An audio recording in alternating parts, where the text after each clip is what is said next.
Placez-vous à la terrasse d'un café. Regardez autour de vous et imaginez, en fonction de la simple apparence physique, ce que sont ou font les personnes qui vous entourent. Essayez de discerner à partir de cette apparence leur personnalité, leur caractère, leurs compétences, leur classe sociale, leur travail. Ces personnes vous paraissent-elles gentilles ou méchantes, intelligentes ou stupides, efficaces ou inefficaces, dominants ou dominés? On a l'habitude de penser que les discriminations sociales, positives ou négatives, se font généralement en fonction de nos origines, notre couleur de peau, notre foi, notre sexe, notre type de sexualité, c'est-à-dire notre identité. En revanche, la beauté, le look, la taille, l'âge, le handicap ou le poids sont rarement des traits qui nous viennent à l'esprit quand on évoque les discriminations. Et pourtant, de nombreuses études montrent que l'apparence physique influe sur le statut social et les postes auxquels nous pouvons prétendre, et la représentation que les gens ont de notre personnalité ou de nos compétences. Afin de mieux comprendre ce qui se passe, intéressons-nous au phénomène de halo mis en évidence en 1920 par le psychologue américain Edward Thorndike et démontré en 1946 par le psychologue américain Solomon Asch. Selon ces chercheurs, l'effet de halo est un biais cognitif qui tente à attribuer des qualités ou des défauts à quelqu'un ou à quelque chose uniquement sur les bases de son apparence physique ou de sa notoriété. Autrement dit, nous aurions tous tendance à généraliser la première impression que l'on a de quelqu'un.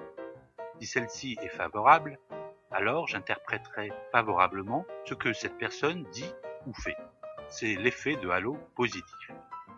À l'inverse, si ma première impression est défavorable, je verrai ses actes sous un angle négatif. C'est l'effet de halo négatif. Pour les psychologues sociaux Brunner et Tajiri en 1954 et Rosenberg en 1977, nous construisons des théories naïves qui naissent de nos croyances quotidiennes et qui nous viennent de notre bon sens. Au travers de ces théories, nous estimons que certains traits vont ensemble et d'autres non, sans aucun critère objectif de validité. Par exemple, nous associons volontiers intelligence avec sérieux, extraverti avec léger, athlétique avec dynamique, gros avec paresseux, grand avec leader, blonde avec naïveté. Suite aux travaux de ces précurseurs, de nombreuses expériences dans différents domaines ont été menées un peu partout et les résultats sont pour le moins parfois surprenants. Ainsi, par exemple, en 1975, Clifford se penche sur le cas des enseignants. Dans son expérience, les professeurs doivent décrire, d'après leurs photos, des enfants sur plusieurs dimensions. Intelligence, évaluation des chances de succès scolaire, évaluation de l'intérêt probable de leurs parents pour les activités scolaires, conclusion de l'expérience, un enfant jugé beau par les enseignants sera perçu comme plus intelligent, ayant plus de chances de succès et ayant forcément des parents plus investis dans leur carrière scolaire. De la même manière, de nombreuses études montrent que les recruteurs ont tendance à évaluer les porteurs de lunettes comme plus intelligents et les hommes et femmes d'apparence séduisante comme plus dynamiques et dignes de confiance. Selon les études et analyses menées par Daniel Hamermesh, professeur et spécialiste de l'économie du travail à l'université de la Royal Holloway à Londres, les gens au physique attrayant gagnent en moyenne jusqu'à 12% de plus par an, en plus d'augmenter la probabilité de trouver un conjoint plus beau et plus aisé financièrement. De la même manière, des études réalisées en 2004 montrent que plus vous êtes grand, et plus vos chances sont élevées d'accéder à des postes de pouvoir et d'obtenir un salaire plus élevé. Et l'effet n'est pas négligeable. En moyenne 300 € par centimètre. Pour 10 cm de différence de taille, il y a donc 3000 € de différence de salaire en fin d'année. Bien qu'il soit impoli d'y penser, nous dit Daniel Hamermesh, bien paraître, ou du moins prendre soin de son apparence, est une compétence professionnelle que les chasseurs de tête recherchent. À l'inverse, la laideur peut vous décoter socialement et jouer en votre défaveur. En France, la chercheuse Hélène Gardner-Moyer montre que les CV de jeunes femmes dont la photo est jugée séduisante obtiennent plus de réponses alors que ce poste n'est pas en contact direct avec la clientèle. La beauté, nous dit-elle, va de pair avec des stéréotypes positifs et une présomption de compétence dans le relationnel, le commercial ou l'implication dans son travail. Et à l'inverse, les physiques moins séduisants vont de pair avec des stéréotypes négatifs et des compétences liées à la rigueur et à l'organisation. Mais ces constats liés aux effets de halo sur le physique des personnes vaut également pour les marques et les personnes dont la notoriété influe également sur notre jugement.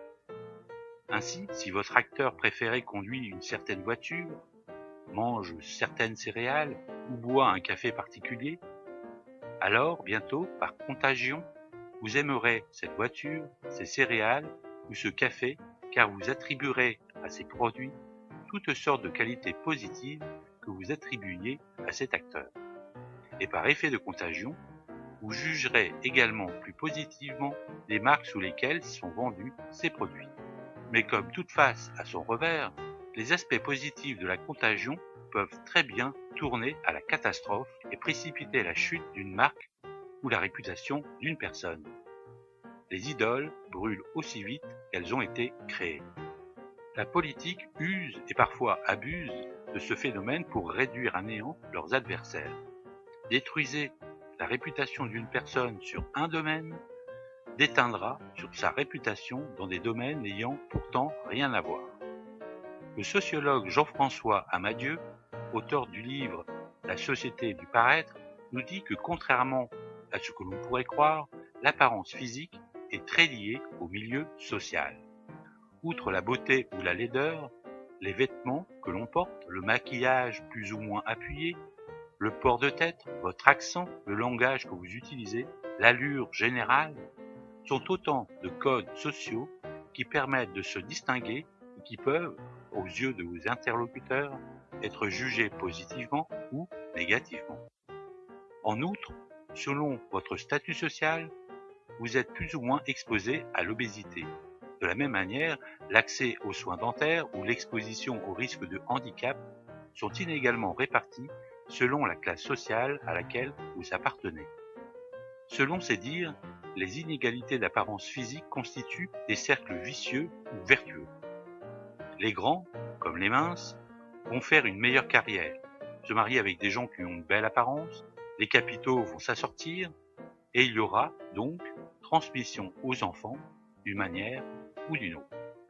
Ces inégalités sont donc, contrairement aux apparences, très liées au contexte social, puisque des variables comme la coupe de cheveux, le look et le prénom ont beaucoup à voir avec les normes sociales.